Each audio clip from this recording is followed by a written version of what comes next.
So in not being in a relationship in a long time, sometimes you forget. And there has been things that has popped up that I'm like, oh, okay, I didn't know I was supposed to do it like that. Oh, okay. So for instance, I was watching Reasonable Doubt, and Sally put up her house to get her cousin out after her husband told her no. And the way he found out, it was a surprise to him. But I was like, oh, so in a relationship like that, you're supposed to check, and make sure and decide together. Now, a house is different, and putting it up for somebody to get out of jail, that's without a doubt, we're going to talk about it. But then too, that's something that I'm not going to risk our safety in our home, where we both have come together, for somebody else.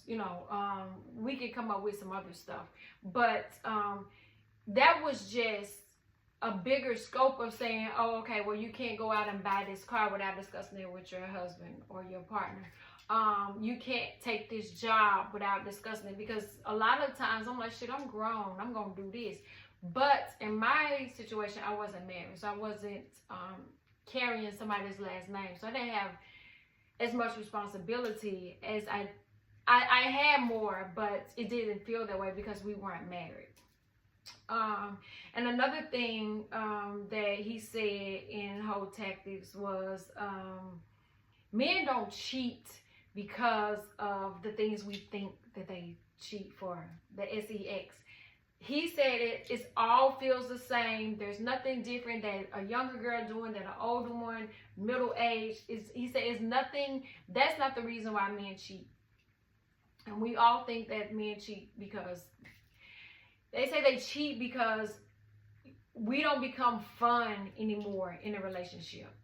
We get in a relationship, of course, when you dating, you having fun, and then you get in a relationship and there comes responsibilities, and then you start having kids, and then, our responsibilities completely change. Like, we're like, I got to make sure the kids straight, and then, we working and taking care of home, or starting businesses, or running business, running companies. We're doing all of this, and we're not paying attention to our mate the way we should.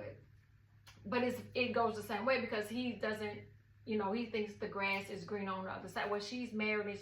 So he gave examples about how some women are walking party. He said Kim Kardashian, her tape was trash. She wasn't all that, but she's a walking party, and that's what men love. They love the suspense of what you may do out in public, or how you may act, or how nasty or dirty or freaky you can be without being the wife and the mom and the responsible one. And that was something, even when he said, you go to bed in the same pajamas, and he like, there she go with that flat butt walking. And I was like, okay, guilty. Because if you get some pajamas that's comfortable, baby, then that's what I'm gonna love. And I ain't gonna care whether you like looking at it. But then that's me thinking, okay, he ain't gonna go out and look for somebody with some fun pajamas. Like, I know he ain't cheating because my pajamas are ugly, but it's not that the pajamas is ugly. It's just what he's used to, and he wants some fun. He wants to change it up. And he gave scenarios, he gave experiments, he gave advice. One of the chapters, he talked about Maria, and she just so happened to go into a Best Buy. I didn't even think to check. Like, we're going to Home Depot, and I heard you can find one or two Home Depot. I did hear that I've been at Home Depot, I didn't find anything. But she went in Best Buy, and in like 3 minutes, she had asked all the important questions, got all the good information from him, and then she left him wanting more. And I'm like, damn. Now, I think I got the gift of gab. I can flirt and talk with the best of them. You know what I'm saying? But how she did, I learned. I mean, she found out where he lived, where he worked, whether he was single, got his telephone number, and made him want him more, and then she just walked away. And I was like, okay, you know, okay, I'm doing all this shit wrong. Like, all of it is wrong. Like, I'm taking my paper and throwing it up. It's like, no, that's wrong. Okay, so now what she had said, and that's why I need the actual physical book, because I want to highlight and go through that. Because what she spent 3 minutes on sometimes take us 3 weeks, 3 months, 3 years to find out that whether he lying or he's telling the truth, or whether he can back up what he's saying.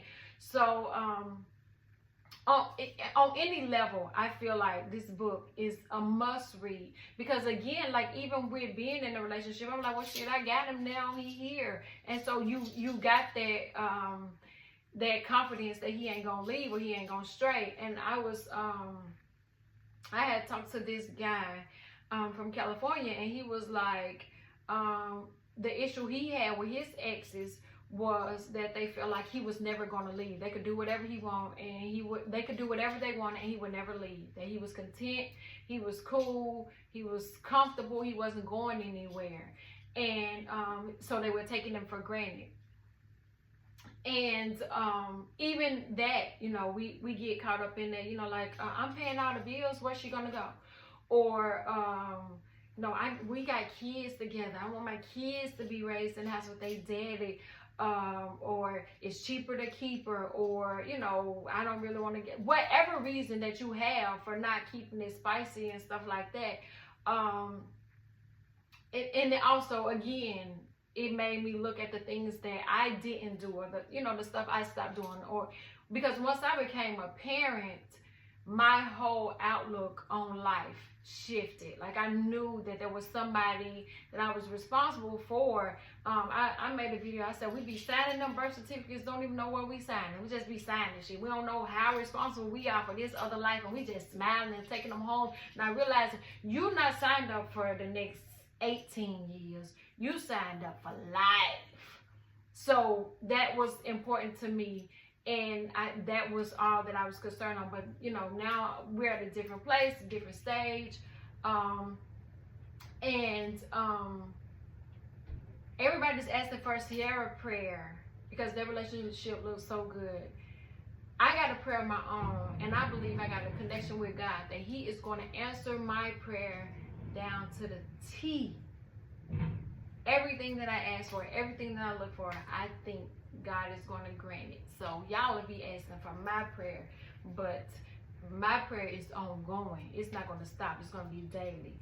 God, help me get through this. Help me be a better wife. Help me do this, and show me and allow me. I think it's not just a one prayer. You have to continue, just like marriage. It takes work, continuous work, and growing and talking and dating and all of the things that you did in the beginning. Don't stop them. And that's just from what I know that I did wrong. Communication is key, which is that video that the guy posted, like, how do you communicate, or do you shut down, or when you get triggered, how do you come out? Do you attack? Do you listen? Do you just pretend like you listening so he'll shut the fuck up? That was my favorite. So again, this book, I highly recommend it for, like, even if you, like, I got a homegirl, she's married, and I'm like, I want you to read this book, and I want you to know, you know, what the man is saying, because men don't always communicate what they're thinking, and when they feel like they're communicating it, it still sounds different than what they, but this man tells you how he went about it, and how he did it, and how you can mirror it, flip it, you know, reverse it, use it, study it, learn it.